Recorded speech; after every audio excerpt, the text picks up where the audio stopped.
Hey, welcome to Quest for Gear, home recording, guitars, drums, ukuleles, and lava lamps. All right, so this is part two, day two of the Toontrack authorization saga. Let's just catch everybody up. I got a new iMac M4 2025, cutting edge, bleeding edge, latest thing. I had a Mac Mini M4 2025, M4 with, lots of RAM, cutting edge Mac, latest thing.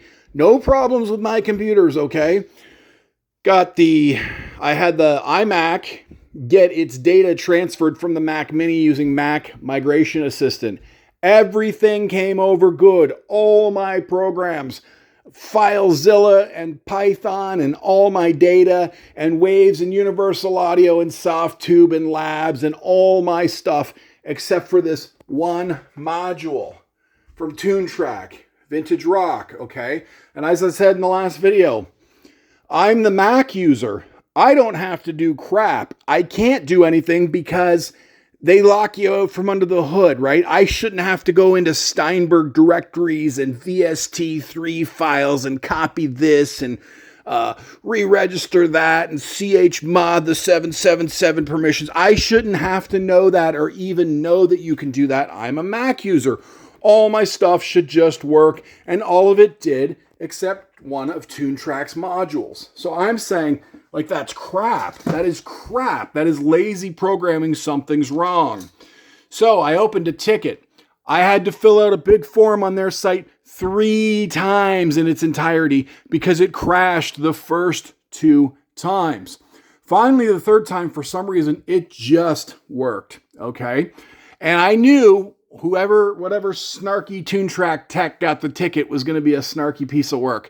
Now, to their credit, it is fixed. We're on day 2, roughly, kind of still on day 1 if you're going to count 24 hours. And they fixed it, and they fixed it quick. So we have to give it to them. On a Monday night, way after 5 p.m., they fixed it quick. But I'm not letting them off the hook completely for a few reasons. First of all, it should have never happened. That one module says I'm not authorized.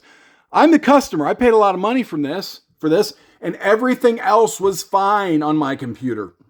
Waves, even L1 and L2, and those plugins can die. Those plugins can be persnickety. Waves L1 and L2 were good. All my Universal Audio stuff was good. My Softtube stuff was good. My Tonex, my BFD, all my stuff was good except that one module. And so they helped me, and they helped me fast, to their credit. They helped me, and they helped me fast. But what did they do? I didn't have to do anything because it's not on this side. It's on their server side, okay? This is what I'm saying is as the Mac guy, I run Migration Assistant, and I sit back with my hands folded behind my head, and I sip lemonade because I don't have to do anything because I can't do anything. It was on their server side. So they get back to me super quick, and they fix the problem super quick. Why am I still upset? Because the tech couldn't just leave it there. He couldn't just, there you go. He couldn't just say, you know what, our authorization crap is crappy and it sometimes breaks because it's crappy, because it's lazy and crappy, and we've never bothered to fix it because we're crappy. He should have just said that. But no, on his way out of the conversation, he goes, I undid all the too many authorizations that you had authorized. Well, that's not true. I only just bought Vintage Rock EZX when it was on sale not too long ago. It did not have too many authorizations. And in fact, when you click on this thing, let me just go over here really quick. I'm just trying to dodge the serial number here because it will show my serial. When you come down here to authorizations, you can see that it actually does slots. Both of those slots were empty, okay? Those slots were empty, completely empty. I will also point out that I'm in something called the Toontrack Product Manager. That's going to be important in a minute, okay? So they fixed it from the background on a Monday night. That was just boom, to their credit. But he couldn't go, I undid your authorizations. There were too many authorization. No, you're lying. Those were blank. I'm telling you, there's a Toontrack bug. Listen to me or not, there's a Toontrack bug. Listen to me or not, but you're going to need to fix it because I won't be the only one to come across this crap. So the other thing is I said when I went on the site to get help, you have to fill out this big, long form. It's your name, your email. It's like 18 things. You know, what's the problem, what version, what host. So 3 times I filled out this contact form in its entirety. And the first 2 times when you hit submit, after you fill this whole thing out on their website, it conks out. One time I got a 404 error, like white HTML 404, like sorry, goes nowhere. The second time I forget what, it wasn't a really error, just you could tell nothing happened. The third time I filled out the contact form in its entirety, it went. A green bar went up and, thank you for contacting Toontrack. So I got it. So what am I upset about then? Well, for one thing, when the guy was like, well, I deleted your authorizations that were too many authorizations. It's like, shut up, man. I was not. Those authorization slots were empty. Empty. It's your authorization crap and you need to fix it. And the more you deny it, the longer we'll go and you won't fix it. Whatever. Thank you for fixing mine so quickly, but you got a problem. Okay. And then about the contact page conking out on their crap website, he goes, oh, you need to reboot your computer. Oh, really? I need to reboot my new iMac? Really? Then how come Waves and Universal Audio and ToneX and the other 100 applications that I have on here, I only need to reboot my computer to go on your website to fill out your contact page for some reason? That's a bit weird, right? And the other thing, there's one more piece to this.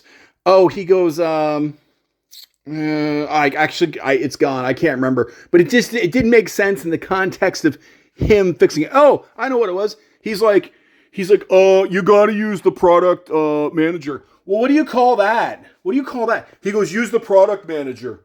What do you think I was doing? When I opened the ticket with the contact form, I gave him a screenshot of me inside. This is the screenshot I sent. What do you call that? Toontrack product management, right? I was in the thing he's telling me to use. Like, that is lazy. Like, whoever that tech is, seriously, Toontrack, thank him for helping me and helping me quickly and then fire him. Because, like, that's the laziest crap ever to tell the customer, you're going to use the product manager thing. Yeah, I sent you a screenshot. I was in that program. How do you think I was trying to authorize your software? Like, that is lazy crap. And you guys are like, fire him. That's a little extreme. No, that is poison in a company. That is lazy poison for this guy. You'll reboot your computer, sir. No, I don't think I will reboot a brand new iMac M4 from the year 2025 when all the other software, Waves, Universal Audio, everything else is working perfectly. Just the contact form on your website in Chrome, in a browser, like PHP, whatever it is, ASP, PHP, JavaScript, I don't care, whatever you did to make your website. You think me rebooting my iMac is the key to fixing your website, right? And then you got to use the Toontrack product manager. Yeah, okay, you lazy so-and-so. You lazy so-and-so that didn't look at the screenshot I sent. What program do you think I was in? Do you think I have another program from another company called Toontrack that's called Toontrack Product Manager? Anyway, that dude's poison. But hey, thanks for helping me really quickly. Authorize me on the server side, something I couldn't have done myself because you have to be a Toontrack employee to do it. But, well, I don't know. It's nonsense. That stuff drives me nuts, that red tape. Because I've been through it with Waves in the past and iLok. We've all had plugin problems, I'm sure, but it's infuriating me. It's infuriating because we pay so much for this stuff just to have the control mechanism, the digital access control, the licensing conk out on you. All I know is I bought a Mac and I paid a lot of money to Toontrack to have a thing. It's not my fault that you have to have an authorization system that obviously conks out, and then you lie about my authorizations. Let me just go back down here again. So now Now I do have one computer authorized. Those were empty. They were empty. And he goes, oh, you've done too many authorizations for your authorization. Yeah, you're lying. You're lying and you're lazy and you're a bad tech and you have no troubleshooting skills. But anyway, hey, if Toontrack has ever lied to you and was lazy and did crap tech support, I mean, thank you for fixing your crap in the background so quickly. Thank you for that. But no thank you for having the bug in the first place, ignoring everything I told you about it that you could be using right now to improve your system. No thank you for that. All right, this is Quest for Gear. Thanks for watching.